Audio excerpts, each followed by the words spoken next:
Personal branding.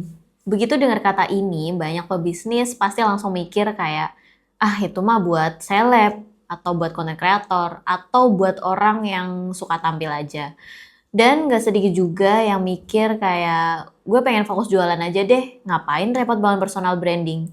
Pertanyaannya satu, sebenarnya personal branding itu perlu nggak sih buat pebisnis?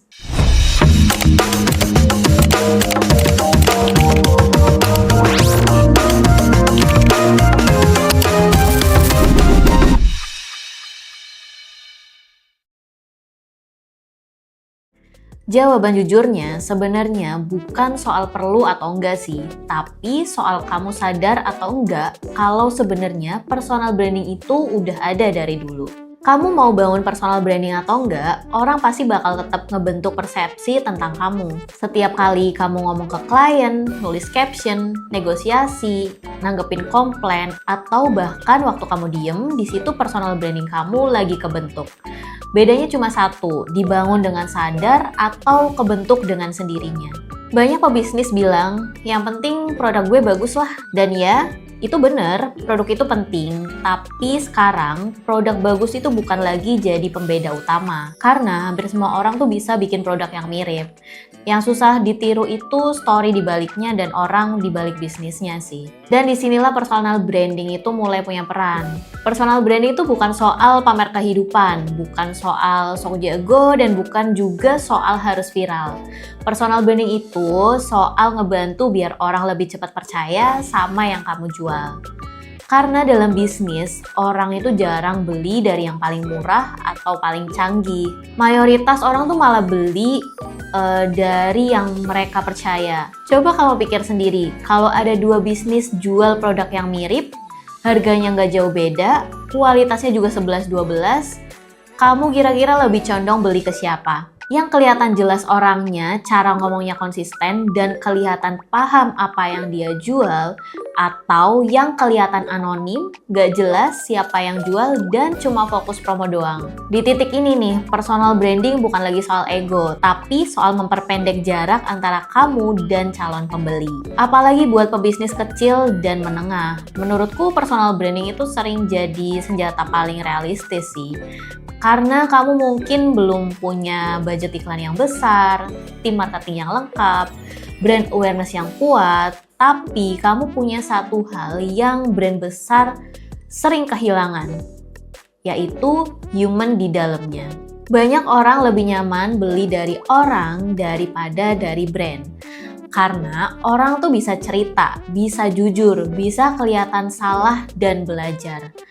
Dan justru itu yang bikin koneksi. Tapi di sisi lain, gak semua pebisnis harus tampil setiap hari. Dan ini penting, personal branding bukan berarti kamu harus selalu ada di kamera. Personal branding itu soal kejelasan posisi. Orang tahu kamu ini siapa, ahlinya di mana, dan value apa yang kamu pegang. Kalau kamu nyaman di balik layar, itu sah-sah aja sih. Yang penting konsisten. Biasanya nih, masalah bakal muncul waktu pebisnis nolak buat personal branding dengan alasan rendah hati. Padahal sebenarnya takut dinilai, takut salah ngomong, takut kelihatan bodoh, takut belum pantas. Padahal personal branding itu sebenarnya bukan tentang harus terlihat sempurna. Justru seringkali yang bikin orang percaya adalah prosesnya. Sebenarnya kamu tuh nggak harus jago dulu buat mulai cerita. Kamu cuma perlu jujur di fase kamu sekarang. Dan ini yang sering dilupain. Personal branding itu investasi jangka panjang. Hasilnya nggak selalu langsung, nggak selalu kelihatan, tapi efeknya tuh dalam. Saat orang udah percaya sama kamu, jualan jadi lebih gampang, negosiasi jadi lebih ringan, mau pasang harga berapa juga bakal lebih dihargai.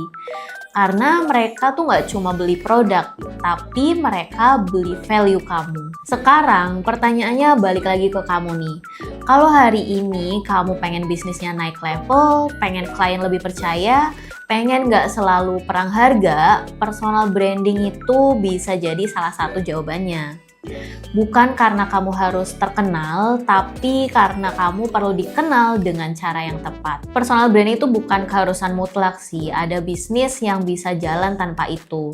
Tapi di era sekarang nih, personal branding itu sering jadi pembeda yang paling masuk akal. Karena saat produk makin mirip, orang tuh bakal milih berdasarkan siapa orang yang ada di baliknya. Jadi personal branding sebenarnya perlu nggak sih buat pebisnis? Perlu, kalau kamu pengen bisnis kamu tumbuh bersama dengan kepercayaan customer. Dan kabar baiknya, kamu tuh nggak harus jadi orang lain. Cukup jadi versi kamu yang konsisten, yang jujur, dan relevan. Kalau kamu masih ragu buat mulai bangun personal branding, itu wajar.